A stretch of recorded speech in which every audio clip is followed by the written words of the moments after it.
As the sun dipped beneath the dense canopy of the Vietnamese jungle, its last rays filtered through the tangled branches, casting eerie, elongated shadows on the ground. The air was thick with humidity and the distant, hollow thuds of artillery. This was a land caught between worlds, a place where reality bent and twisted like a fever dream, and the smell of smoke, sweat, and fear was ever present.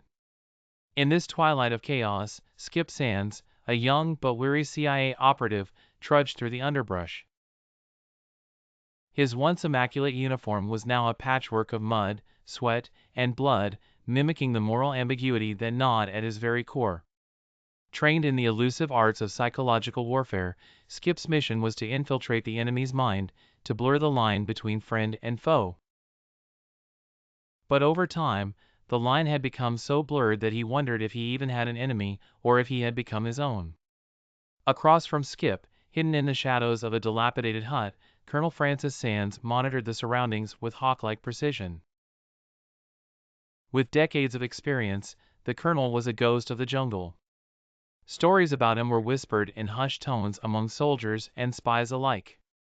Some said he had single-handedly turned the tide of battles, others believed he dabbled in dark, arcane arts. Regardless of the truth, the colonel's presence was a palpable force, an ancient sentinel in a land of smoke and mirrors.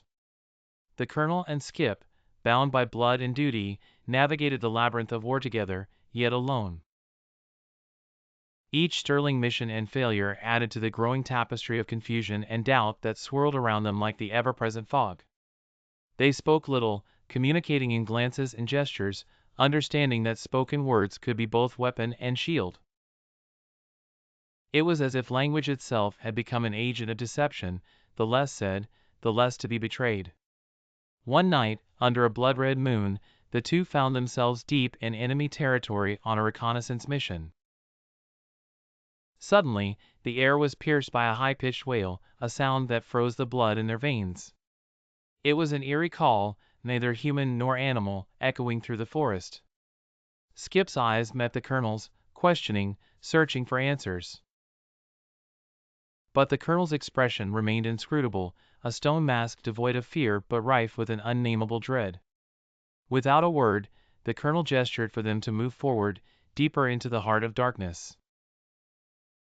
Every step felt like a descent into madness, as the jungle seemed to close in around them. The trees whispered secrets, and the ground oozed with tainted memories.